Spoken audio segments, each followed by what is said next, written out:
Bonsoir à tous. Bonjour, je me présente Christophe Batty, je suis directeur technique du service ICAP de l'Université Lyon 1. L'Université Lyon 1, je m'occupe d'une équipe de 40 personnes qui aidons les enseignants à utiliser tous ces dispositifs numériques à 3 niveaux. On en construit un nous-mêmes, comme ici à Laval, où on a décidé depuis 2002 de construire notre environnement numérique, de faire des tests, ça permet d'avoir pas mal de souplesse dans différents domaines. Ça s'occupe d'une dizaine de personnes. J'ai une vingtaine de personnes sur la production de contenu, infographie 3D, animation, simulation, serious games, infographie à plat, photo, vidéo. Et on a aussi une partie pédagogique où on aide les enseignants à utiliser tous ces dispositifs-là, plus tout ce qui est pédagogie sans informatique, pour faire simple. Voilà, et c'est un service centralisé. Je vais vous montrer des informations que je demande depuis le siècle dernier à mes étudiants. Chaque année, je fais une enquête à mes étudiants. Je leur demande si vous avez un ordinateur ou si vous n'avez pas d'ordinateur. C'est une enquête qui dure depuis un bout de temps. Là, j'ai finalisé les réponses. Là, les 4-5 dernières années, chaque année, j'ai entre 10 et 15 000 réponses. J'en ai 17 000 à cette année, à cette enquête-là. Et on voit des évolutions assez significatives, parce que c'est un peu le but du jeu, la soir. Je vais vous montrer des évolutions qu'on voit d'un point de vue pratique constatées sur le terrain et d'un point de vue un peu sociologique dans les pensées, dans les idées. Donc là, on est vraiment dans le matériel. Et on voit, au démarrage, on avait les desktops, ces ordinateurs de bureau. On met soit comme ça, soit dessous, ouais. Ou soit les ordinateurs portables. On voit à peu près que 70% des étudiants maintenant ont un ordinateur portable, de nos étudiants. Pareil, dans les évolutions sur la connectivité à Internet, on voit des choses assez intéressantes. Ici, le RTC, c'est pas les bus de Québec. Non, c'est réseau téléphonique commuté, c'est le modem, vous savez, qui faisait bzzz, machin, à bas débit. Et donc, c'était ça qui ont augmenté dans les années, dans les années 2000, et puis qui sont passés la figure quand la DSL est arrivée. Et donc, sur les 17 000 étudiants qui ont répondu, on en a 94% qui ont du haut débit. Donc ça change énormément de choses aussi sur la population à laquelle on adresse ces services-là et comment ils utilisent ces services-là. Autre question là, sur le sondage. Alors là, je ne sais pas depuis le siècle dernier que je pose ces questions, ça fait partie des évolutions sociologiques. Vous avez l'URL de tous les résultats si vous voulez voir le détail de l'enquête. Il y a une vingtaine de questions. C'est sur les réseaux sociaux, les outils qui s'utilisent. Donc là, j'ai Facebook en 2007, j'avais 13% des étudiants. Cette année, j'en ai 64%. C'est quelque chose qui aussi a énormément progressé chez nos étudiants. J'ai des choses que j'ai pas mis comme tout à l'heure, je parlais de Second Life. On a 0,4% des étudiants sur Second Life. Donc, sont essentiellement la messagerie instantanée, c'est MSN à 80%, et puis le réseau social, c'est Facebook pour l'instant. Alors. Et dans les usages, dans les usages, moi je fais un cours sur Web 2 et je demande aux étudiants d'analyser leur comportement, de s'auto-analyser. Donc j'ai une centaine d'étudiants, puis il y en a une dizaine qui regardent comment ils font ceci, une dizaine qui regardent comment ils font ceci. Et là, dans les TP, je leur ai demandé de créer leur friend wheels. Je ne sais pas si vous avez un compte sur Facebook, il y en a qui sont sur Facebook. Non, c'est 2, 3, 4, 5, Mario. Ah, pas plus que ça. Donc, ils ont leur compte sur Facebook et je leur demande, quand vous êtes sur Facebook, vous avez des petites applications et l'une c'est la Friend Wheels. Ça permet de cartographier vos clans et les liens qui vous relient les uns aux autres. Donc là, c'était en 2007. Donc, typiquement, les étudiants ils avaient peu d'amis. Ils géraient un groupe d'amis assez restreint et quelques clans, 1, 2, 3. Je sais pas, les anciens, alors on va faire québécois, on va faire ça, c'est des gens qui mangent de la poutine, ça c'est des gens qui vont au thé, et puis ça c'est des gens du lycée. Bon, enfin, il n'y a que la personne au sein de son cercle qui sait interpréter ça, mais ça illustre les cas. Et ce qu'on voit un an après, c'est l'augmentation du nombre de contacts avec qui je suis ami, entre guillemets. Ils ont bien compris que la notion d'ami, c'est pas une notion d'amitié.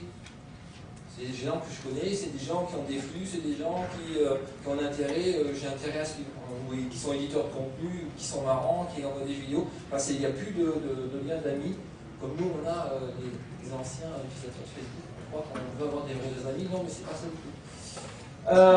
Donc dans ces évolutions-là, on a aussi une évolution d'un point de vue institutionnel et politique. Là j'ai pris le communiqué de presse de notre université où on a 2, 3, 4, 5 points importants et essentiels qui sont annoncés. Et on a un des points qui dit, voilà, on utilise les outils du Web 2. Alors, je ne sais pas s'il y a beaucoup d'universités qui ont ça, mais j'ai la chance d'avoir convaincu nos décideurs, nos politiques, tiens, il y a des choses intéressantes qui se passent en dehors de l'université. Ben, il faut y aller. Alors non seulement on va démarrer en bricolant, en bidouillant, comme disait François tout à l'heure, il faut tester, expérimenter, et puis bon, ben, une fois que ça marche, ben, les gens ils disent, mais il y a quelque chose à gratter un peu plus, on va aller un peu plus loin. Et il annonce et il affiche, donc ça c'est sympa. Ça veut dire quoi? Ça veut dire que depuis 2007, on a développé une application qui lie notre plateforme à Facebook. Alors l'idée au départ, c'était, on s'est dit, tiens, ça serait, on parlait à l'époque de PLE, Personnel Learning Environment. Dire, ça serait pas mal que les étudiants, plutôt que leur refaire, qu'ils aillent utiliser Facebook pour travailler, ce serait pas mal qu'on regarde comment ça se passe. C'était un peu l'idée au démarrage. Puis je vais vous montrer comment je suis. Et donc, qu'est-ce qu'elle fait cette application? Ça permet d'afficher les listes de cours où l'étudiant est inscrit de la plateforme dans son Facebook. Et l'idée, c'est, voilà, je suis étudiant en première année de médecine, première année de physique, d'afficher, comme ça ils peuvent discuter les uns avec les autres, ça crée des liens. Donc ça, c'était la première chose. Et puis quand ils vont sur Facebook pour s'amuser, ça leur rappelle qu'ils ont quand même des cours à suivre. Donc on a mis ça en place. On a créé aussi des dispositifs qui permettent aux étudiants de se créer sa propre chaîne de vidéos sur ces podcasts, donc d'écrire sur les vidéos, de faire des annotations. Parce que on est parti dans l'idée que pour l'instant on n'a que quelques dizaines de 700 heures de vidéos en ligne, de podcasts, de cours pour les 30 000 étudiants, 35 000. Mais maintenant, depuis cette rentrée, on filme systématiquement tous les cours, par exemple sur le campus de santé, pas encore en sciences. Ah oui, parce qu'on a plusieurs campus et on fait sciences, santé et sport. Et donc en santé, on filme maintenant systématiquement tous les cours. Donc là, l'étudiant va plus avoir quelques dizaines de cours à accéder, mais plusieurs centaines. Donc il faut aussi mettre des outils d'indexation, de recherche personnelle dans ces dispositifs-là, pour qu'il aille chercher les notes, ces notes directement sur les vidéos. On a construit notre propre YouTube, parce que ça nous embête d'aller sur Dailymotion ou sur YouTube, et puis d'avoir des pubs de Viagra en même temps qu'on regarde nos cours. Moi je trouve ça un peu gênant. Donc on peut faire notre propre page de notre serveur vidéo avec la même philosophie, la même techno, le même partage, tout pareil. Donc, en plus, c'est pas long à programmer, ça nous a pris quoi, on va dire 2 mois à faire, donc pourquoi s'en priver? Et puis il n'y a pas de pub, et puis c'est on gère comme on veut, on a notre propre ligne éditoriale, donc ça c'est pas mal. On a l'ambition aussi d'aider les étudiants à gérer leur identité numérique quand on va à l'administration de la fin. Alors, les problèmes que ça pose pour nos enseignants, c'est qu'on parlait de rupture, de différence entre les étudiants et les enseignants, c'est que les enseignants, ça leur pose beaucoup de problèmes de voir comment les étudiants se surexposent dans les dispositifs numériques, les comportements sur Facebook, ils ne comprennent pas. Donc j'ai mis un peu cette photo-là qui illustre un article qui était assez intéressant, où on faisait une analogie sociologique, c'est sur Internet Actu, là j'ai mis en dessous. C'est sur la révolution sexuelle qu'on avait dans les années 70 et la révolution autour de l'identité numérique qu'on vit actuellement.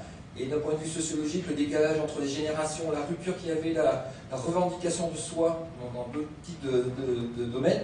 Mais je vous conseille d'aller voir ça, c'est assez intéressant, où les jeunes veulent se revendiquer, ou même se surrevendiquer. Donc là, on est face à une génération qu'on ne comprend pas. Il y a des comportements qu'on a du mal à comprendre, enfin bon, bref. Mais c'est des choses qui nous posent souci. Alors, plutôt que de dire, c'est des petits cons, puis on ne sait pas comment ça marche, on va essayer de comprendre comment ça marche. Et là, c'est une photo que j'ai faite, c'est la formation qu'on fait au NEC. Nous, les NEC, c'est les nouveaux enseignants-chercheurs. Quand quelqu'un arrive à l'université, pendant une semaine, les nouveaux enseignants, on les forme, le techno, la pédagogie, des choses comme ça. Et là, on a fait un TP sur c'est quoi un réseau. C'est quoi un réseau social. Donc là, je n'ai pas mon matériel, mais je prends des pelotes de laine et je fais qui était étudiant à l'université. Je balance une pelote de laine blanche et tous ceux qui ont levé la main, ils doivent se passer la pelote blanche. Qui habite en dehors de l'université? En dehors de l'université. En dehors de Lyon. Hop, ils lèvent la main, hop, je passe une pelote d'oreille. Donc, et on fait tout un jeu de rôle comme ça pour faire du covoiturage, pour échanger des informations dans la même UFR, les nouveaux et des anciens, etc. etc. Donc l'idée, c'est leur donner des indications, des signes, des notions, c'est quoi un point référent, c'est quoi un lien fort, c'est quoi un lien faible, des choses qu'ils ne connaissent pas forcément. Il faut s'éduquer un peu de ça. Et à quoi ça peut servir dans l'enseignement et dans la recherche. Donc ça, c'est un petit début sympa à faire. Puis celui qui a le plus de liens, comme ça, bah, c'est celui qui doit s'occuper du réseau à la fin, c'est pas mal. C'était lui, là. Donc ça, c'est une éducation aussi à faire, puisque les jeunes savent utiliser, les anciens un peu moins. Donc on forme nos profs à ça. Les usages pédagogiques, pour vous donner un exemple, ça c'est un de mes étudiants que j'ai suivi l'année dernière. Alors je cite le contexte, c'est un étudiant en 6e année de pharmacie qui devait faire une thèse, j'ai 5 minutes, non je ne vais pas tenir 5 minutes, je vais faire 6, en thèse, et il doit faire une thèse pendant 1 an et des travaux, etc. Donc cet étudiant, c'est un travail solitaire, la thèse, ils sont tous tout seuls, donc lui ça l'a déprimé, et c'est bien son doyen, enfin bref, et on l'a envoyé en disant il faut faire quelque chose pour cet étudiant. Et donc je lui ai proposé un sujet, c'est comment ces profs utilisent la patience spirale en pharmacie, en faculté de pharmacie. Et dans le protocole de travail, suivi de travail, comment il dit que c'était, il se sentait perdu, je lui ai dit toutes les semaines tu vas m'envoyer un mail. Donc ok, première semaine il m'envoie un mail, deuxième semaine il m'envoie le plan de travail. Troisième semaine, il me dit écoutez monsieur, je suis embêté parce que je suis en pharmacie le soir, je travaille la nuit, je ne peux pas envoyer de mail parce que bon j'en sais rien, je vous envoie un mail par Facebook. Je dis pourquoi vu que je suis sur Facebook, donc il s'est ami avec moi, donc on peut des fois être ami, mais c'est pas un vrai ami, tout le monde suit. Et il commence à m'envoyer. Et puis il m'envoie un mail en disant qu'il ne peut pas m'envoyer de mail parce que son truc de travail est trop gros. Quand vous êtes sur Facebook, si vous avez trop d'informations, ça ne passe pas par mail. Il dit je vais publier en note. Je dis publie une note. Et je suis conciliant avec les étudiants. Et il a publié une note sur son profil. Je ne sais pas si vous avez déjà vu sur un. Et la première chose qui s'est passée, c'est que j'ai pu voir la note de notre travail, donc le contenu était bon. Et très rapidement, il y a ses amis qui ont dit tiens, tu travailles. Oh bah alors c'est sérieux, oh bah c'est pas mal. Et ils ont commencé à avoir des petites annotations comme ça. Et puis il s'est proposé à un jeu où de plus en plus les gens sont commencés à intervenir. Et puis lui s'est pris au jeu, il a commencé à illustrer ses notes. Là il fait le ménage dans ses informations. Donc tout en étant, il s'est astreint toutes les semaines à publier des informations, des données. Il y a eu un jeu de rôle qui s'est passé entre lui, ses groupes d'amis et moi, où lui s'est représenté en train de travailler, faire des choses comme ça, illustrer son travail, et ça l'a motivé. Donc ensuite, il a continué à publier ses informations. Quand il allait travailler, le top du top, c'était de venir se faire prendre en photo quand il allait à l'université, à la bibliothèque, à côté de lui, pour montrer qu'on le soutenait, pour montrer aux autres qu'on le soutenait. Et avec des petites notes comme ça, avec des illustrations, avec des petites choses comme ça. Ah ça c'était pas mal aussi, c'est... Normalement, il devait me remettre ça tous les vendredis soirs. Et s'il n'y avait pas eu la note, il y en a qui venaient râler. Donc c'était même plus à moi de le faire, c'était des gens. C'est les autres qui venaient râler, disant t'as pas fait la suite, ma patience, etc. Donc il y avait des petites choses. C'était pas forcément sur le contenu, les gens ne lisaient pas le contenu, mais c'était plus un jeu sur la forme, ou des petites actions comme ça, qui poussaient un peu l'étudiant à travailler. Et le jour de sa soutenance, il a fait un grand remerciement à tout le monde. Tous ceux, là il les cite, bon là c'est assez long, j'ai pas pu faire une copie d'écran avec tout le monde, mais il cite tout le monde. Et lui, sa soutenance, on l'a filmée, elle est dans le serveur vidéo de la fac, et à la fin il dit heureusement qu'on a travaillé comme ça, parce que tout seul j'aurais pas pu faire ce travail-là. C'est le groupe qui m'a soutenu, cette façon de travailler m'a permis d'aller jusqu'au bout. Et pour finir la petite histoire, ça se finit bien comme dans les films américains. C'est lui qui a eu le prix de la meilleure thèse cette année en pharmacie. Voilà. Alors, pour continuer sur les évolutions, ça c'est des trucs que je fais en cours. Ça c'était en 2008. Là, je suis en groupe de licence pro d'étudiants. Et quand moi je fais des étudiants, je les vois rarement en présentiel parce que je suis toujours à Québec. Non, je plaisante. Je suis rarement à Lyon. Donc je me balade toujours à droite à gauche. Et donc, et puis même eux, là, ceux qu'on ne se connaissent pas forcément. J'aurais dit, je vais vous prendre en photo pendant le cours, je vous mets sur mon profil, et vous venez vous taguer sur mon profil, comme ça vous allez tous vous connaître et faire des liens les uns avec les autres. Donc là, cette photo, pour la petite histoire, j'avais fait à 11h. À midi, je rentre au bureau, j'avais 18 étudiants ce jour-là. Sur les 18, il y en a 11 qui sont tagués sur mon profil, le soir, 18 sur 18. Donc ça avait fait un lien entre eux, c'était lié par la photo. Là, même débat cette année, octobre 2009, Master 1, donc c'est Master première année, Management du sport, je crois qu'il s'appelle, j'ai dit, pareil, je vais vous faire en photo, vous allez venir me taguer. Non, non, monsieur, on ne va pas vous taguer sur votre profil, donc je ne veux pas être ami avec vous. Oh. Bon, donc ils m'ont dit, par contre, vous faites un groupe, vous mettez la photo dedans, et on aura un groupe du master, et on viendra se taguer dedans. Donc eux-mêmes ont compris comment ça marchait, et ont demandé à faire une autre stratégie pour vraiment être autonome. Donc on voit là, rapidement, que des mécanismes assez subtils d'utilisation de ces outils-là ont été intégrés par les étudiants. Et pareil, ils sont venus tous se taguer, mais dans leur groupe.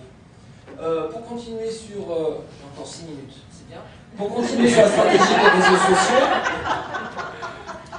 c'est ce qu'elle m'a dit tout à l'heure, on utilise un autre réseau social qui s'appelle Viadeo. Alors apparemment, il n'est pas connu à Québec. C'est un réseau pour faire l'insertion des étudiants dans la vie professionnelle. C'est un réseau d'affaires, hein, normalement, qui est à la base. C'est vraiment utilisé comme ça. Et donc Viadeo, il y a beaucoup d'entreprises qui sont dessus. Et on a passé un accord en juillet avec eux, où on bascule 5000 comptes de tout ce qui est formation pro, licence pro et master pro, gratuitement pendant 6 mois. L'abonnement, c'est 6 € par mois. Donc on a 5000 comptes gratos, qui nous permet de créer la communauté des étudiants en ligne et de leur proposer des services d'orientation et d'insertion en collaboration avec l'APEC, qui est un service d'insertion des cadres, et puis la NPE pour l'emploi, au niveau local, et les gens de l'orientation aussi, de l'insertion, le bureau du CLIP, je ne sais plus ce que ça veut dire, mais qui aide les étudiants à s'insérer dans la vie professionnelle. Donc on utilise aussi institutionnellement cet outil pour aider les étudiants à chercher du travail, donc dans la logique d'utiliser les outils numériques. Donc on n'utilise pas que Facebook. Alors pourquoi on a pris Viadeo et pas LinkedIn? Parce que sur LinkedIn, quand on a testé, on a très peu d'étudiants qui sont dessus, on a moins d'une soixantaine. On utilise d'autres réseaux sociaux. Là aussi, il y a un truc intéressant, c'est quand je fais des cours, on peut utiliser des outils instanciés, des liens entre les étudiants. Par exemple, ça c'est un cours, je ne sais plus qu'est-ce que c'est, mais moi je demande, comme je ne vois jamais mes étudiants, je leur demande de se présenter. Pourquoi vous venez à mon cours dans un forum? Pourquoi vous venez, en gros une fiche profil, quoi. Pourquoi vous venez à mon cours? Qu'est-ce que vous venez faire? Qu'est-ce que vous apportez à mon cours? Et qu'est-ce que vous attendez que je vous donne? Est-ce que les autres vous donnent? Et ils doivent se présenter, mettre une photo, et puis expliquer tout ça. Et là, cette photo m'avait choqué sur l'île. Parce que lui se présente en boîte de nuit avec sa copine, dans un cours, quoi. Donc là, il y a un vrai problème on parlait de surreprésentation de soi, de comment je me présente dans les... Alors que ces mêmes étudiants, il y a 4-5 ans, ici, vous voyez, ça c'est des photos de l'ONT automatique, qui sont mis automatiquement avec leur carte. C'est la photo qu'il y a sur leur carte étudiant et qui était affichée dans le profil. Il y a 4-5 ans, quand on avait fait ça automatique, parce que les profs, puis moi en premier, quand il y a trop de messages, on n'arrive plus à suivre les conversations s'il n'y a pas les photos. Enfin, Et quand on avait mis les photos, les étudiants avaient dit oui, mais c'est ma photo, violation privée, vous n'avez pas le droit d'utiliser, gna gna gna. Et maintenant, ils se mettent en mode de nuit. Donc là aussi, il y a une vraie évolution chez nos étudiants dans ces choses-là. On utilise aussi depuis juillet le Twitter. Alors ça c'est les retours du plan de pandémie. On se dit comment je vais faire pour informer rapidement tout le monde? Je dis attends, on va essayer de Twitter. Et donc on a mis un Twitter. L'idée au départ c'était d'informer les étudiants, mais on a vu que les étudiants n'utilisent pas du tout Twitter. Donc c'est pas grave, on est quand même sur Twitter. Par contre ce qui était marrant à voir, c'est très rapidement on s'est fait suivre, follower par beaucoup d'universités étrangères. Et très peu de françaises, de beaucoup étrangères, et c'était vachement intéressant de pouvoir suivre comment elles communiquaient, et ça a donné vachement de nouvelles au service de notre université. Donc c'est quelque chose qui a été institutionnalisé, c'est plus moi qui gère le Twitter de l'université, c'est le service de la communication qui a appris à tweeter. C'est beau. On s'est créé aussi une page fan et un groupe. Alors ça c'est quoi? C'est pas grave. On a presque 6 000 étudiants qui sont associés sur les 10 000 qui déclarent avoir un compte sur Facebook, il y en a 6 000 qui sont associés au groupe U1. Donc moi je trouve que c'est pas mal d'être présent là où ils sont eux aussi. Et ce qui est assez sympa, c'est que maintenant, au départ c'était parti un peu dans tous les sens, les messages, mais c'est pratiquement que les associations d'étudiants qui mettent les messages sur le site de l'université. Il y a un peu, des appartements, des choses comme ça, mais c'est vraiment toute la vie vraiment étudiante qui maintenant, au bout d'un an ou deux, apparaît là-dessus, sur les associations, donc ça c'est pas mal du tout. Et donc on a la communauté Twitter, et on a un vieux bout de PHPBB qui tourne, un vieux serveur qui tourne, mais là aussi c'est vachement intéressant parce qu'il tourne depuis 2000, et on voit des vraies évolutions chez les étudiants, c'est-à-dire que où ils doivent se dépanner entre eux.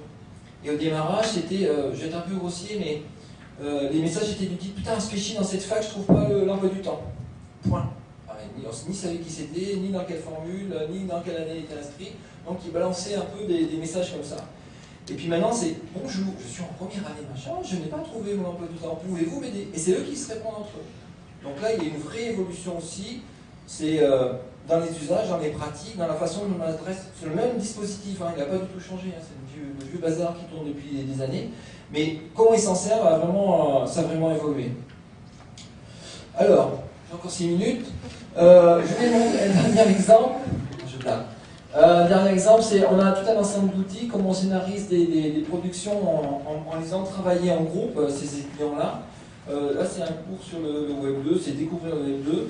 On donne une quinzaine d'activités, commerce électronique, le e-learning, etc., etc. On nomme des étudiants, on distribue les étudiants, je sais pas, là, sur un cours 60, on a 4 ou 5 par groupe.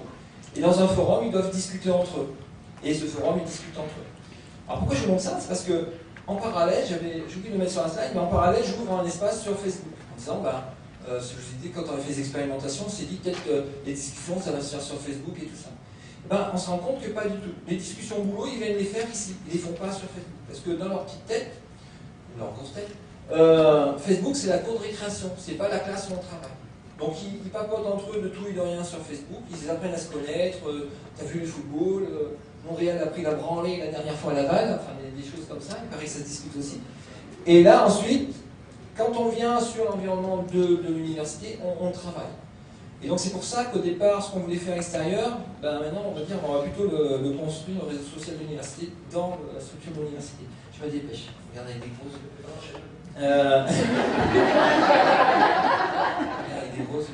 Donc là, ils discutent entre eux, on demande de rédiger dans des wikis, et ensuite ils publient les travaux qu'ils ont finalisés dans les blogs. Et c'est là qu'on retrouve l'intérêt des Web 2, c'est que dans les blogs, l'environnement est assez ouvert, donc on retrouve tous les outils qu'ils ont d'habitude sur l'extérieur, mais dans l'université, ils peuvent mettre leurs vidéos, ils peuvent mettre leurs podcasts, ils peuvent récupérer des chansons, des choses comme ça. Bon, j'avais plein d'évolutions à vous dire, mais bon, bref. Et donc l'idée, c'est d'éduquer ces étudiants. On a un projet d'établissement dans les 4 prochaines années. C'est d'éduquer les... François fait quelque chose. C'est d'éduquer les étudiants à tout cet environnement, à développer la communication entre eux, développer la perception qu'ils sont étudiants à l'université, qu'ils apprennent à étudier. Les aider à l'insertion professionnelle, à apprendre à gérer leur identité numérique. Le but du jeu, ça serait de les former à devenir des citoyens numériques. Voilà. Et là j'ai fini, vous pouvez tout retrouver sur SlideShare, sur mon Twitter, etc. J'ai mis que 6 minutes de plus.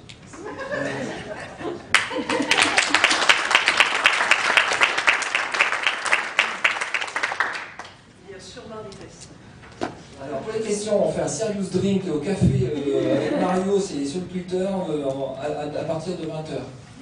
Ou 19h. Ah, parce que d'abord il va me faire manger une poutine. Est-ce que je dois le suivre? J'ai jamais mangé ça. Non, c'est pas une bonne idée.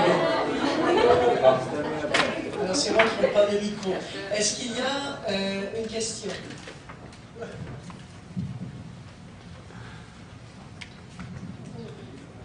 Merci beaucoup, j'ai bien aimé votre présentation, c'est assez enthousiasmant, si vous permettez le mot.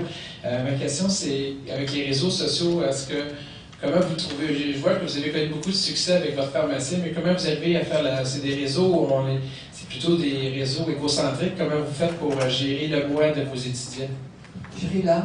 Gérer le moi des étudiants. Ah, le moi, c'est leur problème, c'est pas le mien.